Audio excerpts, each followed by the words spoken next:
नमस्कार, नमस्ते बिहार में राहुल ओझा आपके साथ। नमस्कार, मैं आपके साथ लक्ष्मी। कल छठे चरण की वोटिंग होनी है, उसके ठीक पहले आज चुनाव प्रक्रिया को लेकर सुप्रीम कोर्ट में एक अहम याचिका पर सुनवाई होनी है। सुप्रीम कोर्ट में एक PIL दायर की गई है, जिसमें मांग की गई है वोटिंग खत्म होने के 48 घंटे के भीतर चुनाव आयोग अपनी वेबसाइट पर फॉर्म 17C की कॉपी अपलोड करे। हालांकि चुनाव आयोग ने इसका विरोध किया है और 225 पन्नों का हलफनामा भी दायर किया है। दरअसल वोटिंग के कई दिन बाद तक वोट प्रतिशत अपडेट हो रहे हैं, जिसको लेकर वोटिंग के आंकड़े में गड़बड़ी के आरोप लग रहे हैं। कई राजनीतिक दलों का दावा है कि वोटिंग के दिन वोट प्रतिशत कुछ और होता है और एक हफ्ते बाद कुछ और हो जाता है, जिसको लेकर सुप्रीम कोर्ट में एक याचिका दायर की गई है, जिसमें चुनाव आयोग से अपनी वेबसाइट पर फॉर्म 17C की कॉपी अपलोड करने की अपील की गई है। बता दें कि 26 अप्रैल को दूसरे चरण की वोटिंग का फाइनल डेटा 4 दिन बाद आया था और शुरुआत डेटा और फाइनल डेटा में 5% का अंतर होने का दावा किया गया है।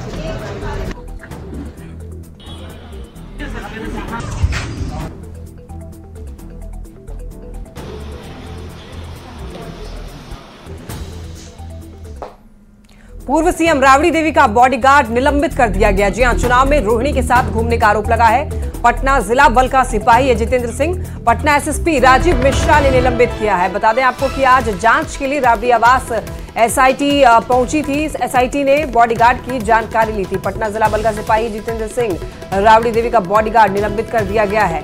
ये बड़ी खबर आज आपको बताते चले कि जांच के लिए वहां पर SIT की टीम आवास पर पहुंची थी। SIT ने बॉडीगार्ड की जानकारी भी ली। तो चुनाव में रोहिणी के साथ घूमने का आरोप लगा है। पूर्व सीएम राबड़ी देवी का बॉडीगार्ड निलंबित कर दिया गया है, क्योंकि चुनाव में रोहिणी के साथ घूमने का आरोप लगा है।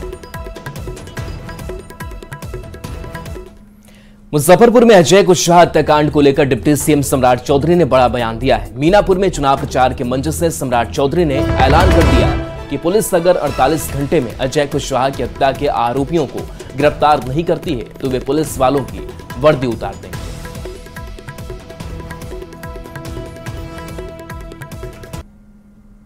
बताया गया अजय जी की हत्या हुई है।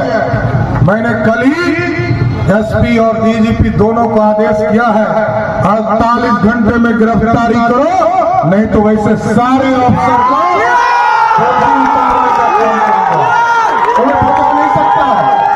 कोई अपराधी को बचाने का काम करेगा, उसको छोड़ा नहीं जाएगा।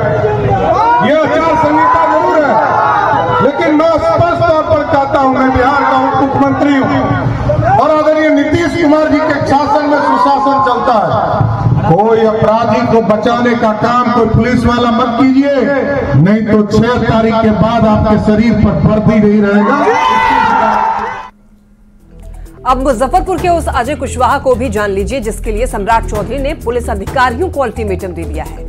1 मई को अजय कुशवाहा की अपराधियों ने गोली मारकर हत्या कर दी थी। अजय कुशवाहा एक ठेकेदार था जो स्कूलों में बेंच डेस्क सप्लाई करता था। उसका भी आपराधिक इतिहास था और एक मर्डर केस में 6 महीने पहले ही वो जेल से निकला था।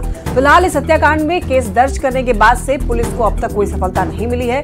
3 के खिलाफ नामजद FIR दर्ज कराई गई है और तीनों लोग अभी और 3 जो हैं वो फरार बताए जा रहे हैं। तो ये देखिए, जहां पर सम्राट चौधरी ने इनके लिए पुलिस वालों को बता दें आपको कहा है कि अगर अब पुलिस वाले अगर किसी अपराधी को बचाने की कोशिश करते हैं तो 6 तारीख के बाद उनकी वर्दी नहीं बचेगी। तो ऐसे में आपको ये बता रहे हैं। और देखिए, जो जिनकी हत्या हुई है उस पर भी पहले आपराधिक इतिहास है। और अब बात उस घटना की जिस पर बिहार में बवाल मचा है। छपरा में 20 मई को वोटिंग के दौरान बवाल की शुरुआत हुई और 21 मई को सुबह सुबह होते हिंसा में तब्दील हो गई। फायरिंग और पथराव में एक व्यक्ति की मौत हो गई, जबकि 2 घायल हैं। अब पुलिस की जांच के बीच 21 मई की सुबह का वीडियो अब वायरल हो रहा है, जिसकी न्यूज़ 18 पुष्टि नहीं करता है, लेकिन दावा किया जा रहा है कि उसी हिंसा का वीडियो है। आप साफ देख सकते हैं, एक पक्ष के लोग सामने वाले पर पथराव कर रहे हैं, उसी में एक आदमी राइफल लोड कर निशाना लगाते हुए आगे बढ़ता है और ताबड़तोड़ फायरिंग शुरू कर देता है।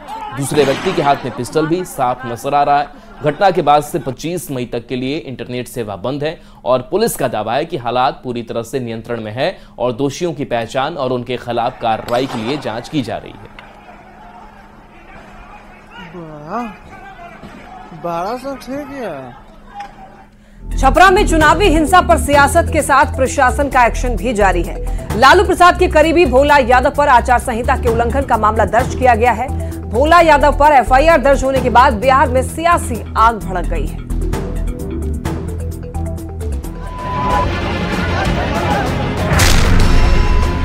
छपरा में चुनावी हिंसा मामले में रोहिणी आचार्य पर केस दर्ज होने के बाद अब लालू प्रसाद के करीबी भोला यादव पर भी शिकंजा कस गया है।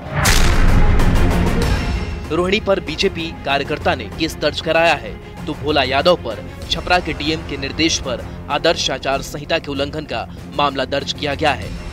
प्रशासन ने भोला यादव के रोहिणी के साथ घूमने को अवैध बताया है। हालांकि भोला यादव का दावा है कि उनको निर्वाचन आयोग से घूमने की इजाजत थी। इसमें जो हम लोगों ने जो सीओ के द्वारा जो एफआईआर किया गया है वो मॉडल कोड का वायलेशन के आधार पे हम लोगों ने दर्ज किया है। निर्वाची पदाधिकारी के द्वारा पास जारी किया जाता है घूमने के लिए। उम्मीदवार हमारी रोहिणी आचार्य जी के साथ हमारा और 2 अन्य लोगों का कुल 4 लोगों का पास जारी हुआ था और उसी पास के तहत हम लोग घूम रहे थे। भोला यादव पर एफआईआर दर्ज होने के बाद सियासत सुलग गई है। आरजेडी और कांग्रेस ने इस पर सवाल उठाए हैं तो बीजेपी और जेडीयू का कहना है कि साफ हो गया कि पूरी साजिश आरजेडी की थी। परमिशन प्रशासन ने दिया है घूमने का।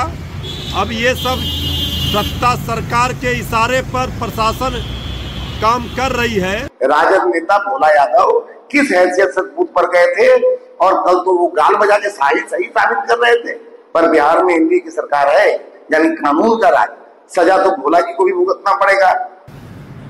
माननीय भोला यादव जी माननीय लालू प्रसाद जी के आप राजनीतिक सिपाहसालार हैं, जेल मैनुअल के बेहतर जानकार हैं, लेकिन राजनीतिक रूप से लालू जी के परिवार में आप प्रताड़ित हैं। आपने बेहतर इलाज किया कि लोगों ने जब कंप्लेन किया था भारतीय जनता पार्टी और उनके नेता पे कि हेट स्पीच दे रहे हैं, माहौल बिगाड़ रहे हैं, तब तो चुनाव आयोग ने इस तरह से इतनी तत्परता से संज्ञान नहीं ली। छपरा में चुनावी हिंसा के बाद बिहार में सियासी आग भड़क गई है। हिंसा के बाद वार पलटवार का दौर जारी है। अब भोला यादव पर शिकंजा कसने के बाद एनडीए को आरजेडी पर वार करने का एक और मौका मिल गया है। न्यूज़ 18 के लिए छपरा से संतोष गुप्ता और पटना से विनीता मिश्रा की रिपोर्ट।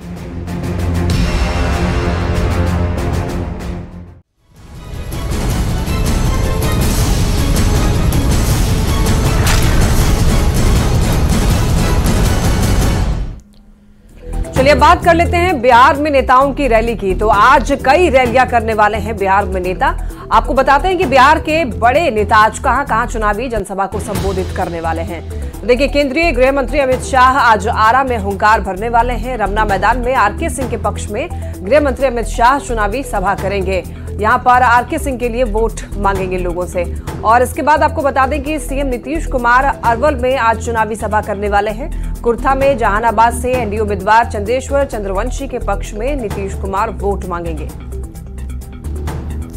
केंद्रीय गृह मंत्री अमित शाह एक बार फिर से बिहार दौरे पर हैं और आज आरा में बीजेपी उम्मीदवार आरके सिंह के लिए चुनाव प्रचार करेंगे। कल शाम को पटना पहुंचने के बाद सबसे पहले अमित शाह पूर्व डिप्टी सीएम दिवंगत सुशील मोदी को श्रद्धांजलि देने उनके राजेंद्र नगर स्थित घर पहुंचे। परिवार वालों से मुलाकात की और उन्हें ढांढस भी बंधाया। इसके बाद अमित शाह ने होटल मौर्य में रात्रि विश्राम किया।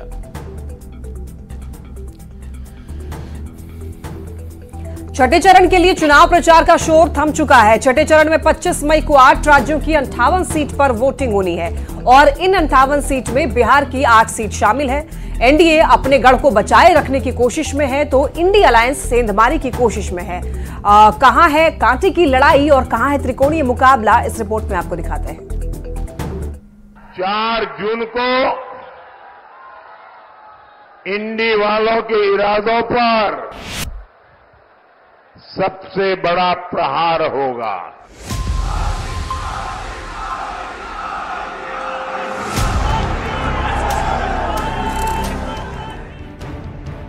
सात चरण में हो रहे लोकसभा चुनाव के 5 फेज की वोटिंग हो चुकी है। गुरुवार की शाम छठे चरण के लिए भी प्रचार का शोर थम गया। प्रचार के आखिरी दिन नेताओं और उम्मीदवारों ने जमकर पसीने बहाए। छठे चरण में बिहार की 8 लोकसभा सीटों पर वोटिंग होनी है, जिनमें वाल्मीकि नगर, पश्चिम चंपारण, पूर्वी चंपारण, शिवहर, वैशाली, गोपालगंज, महाराजगंज और सिवान में 25 मई को चुनाव हैं। बिहार में छठा चरण काफी महत्वपूर्ण माना जा रहा है। चर्चित और दिग्गज नेता चुनावी मैदान में हैं।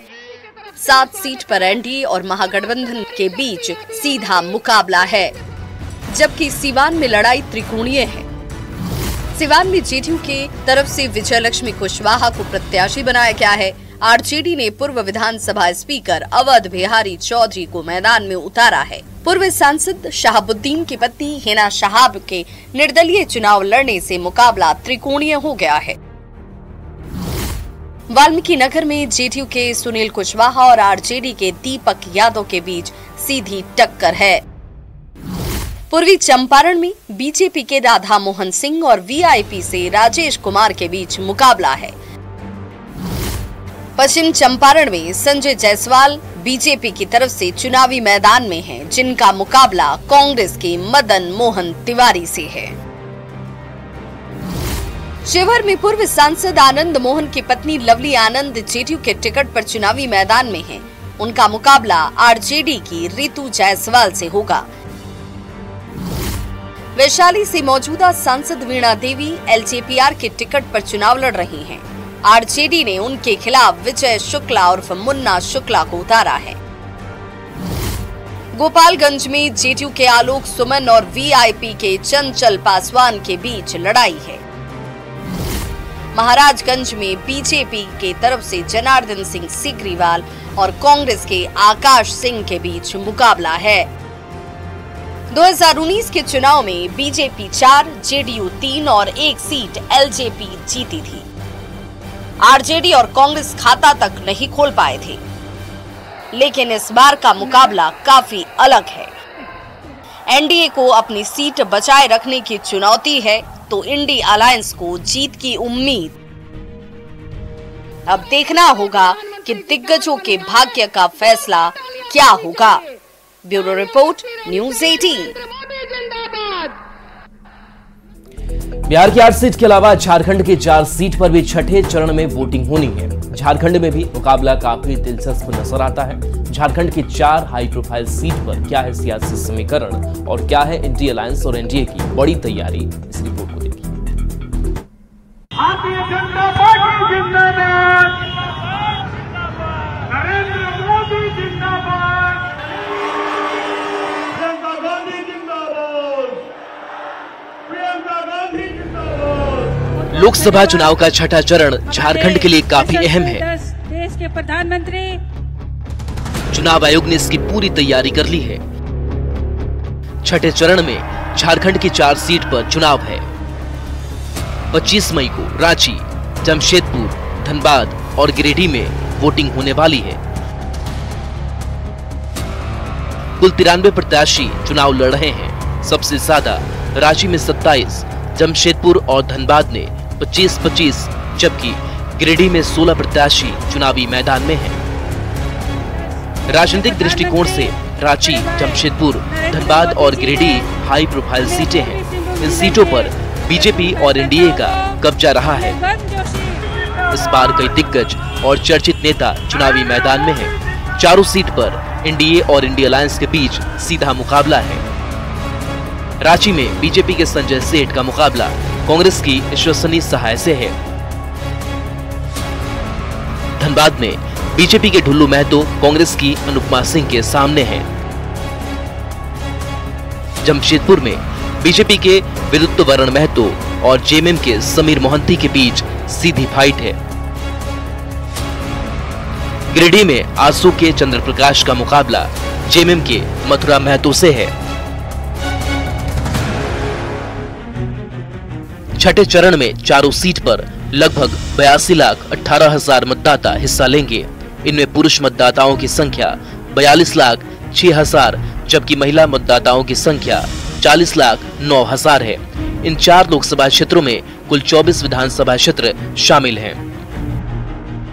2019 के चुनाव में सभी चारों सीट एनडीए के खाते में गई थी। इससे पहले भी 2014 के लोकसभा चुनाव में बीजेपी का कमल यहां खिला था। ऐसे में बीजेपी इस बार के चुनाव में पूरी ताकत झोंक रखी है। चुनाव जीतने के लिए इंडी अलायंस के भी प्रत्याशी कोई कसर नहीं छोड़ रहे हैं। कई दिग्गजों की प्रतिष्ठा दांव पर लगी हुई है, लिहाजा 4 जून को आने वाले चुनाव के नतीजे में ही इनके भाग्य का फैसला होगा। Bureau report, news 18। और यहाँ वक्त हो चला एक छोटे से ब्रेक का, जल्द लौटेंगे।